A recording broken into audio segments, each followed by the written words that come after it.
এই মুহূর্তের সবচেয়ে বড় খবর, টাকা নিয়ে পালাতে গিয়ে হাতে নাতে ধরা পড়ল দুই যুবক।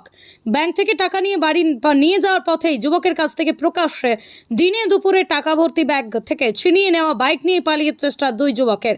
সতীর ঔরঙ্গাবাদে ব্যাগ ভর্তি টাকা নিয়ে পালিয়ে যাওয়ার পথে পুলিশ এবং জনতার হাতে পাকড়াও দুই দুষ্কৃতী।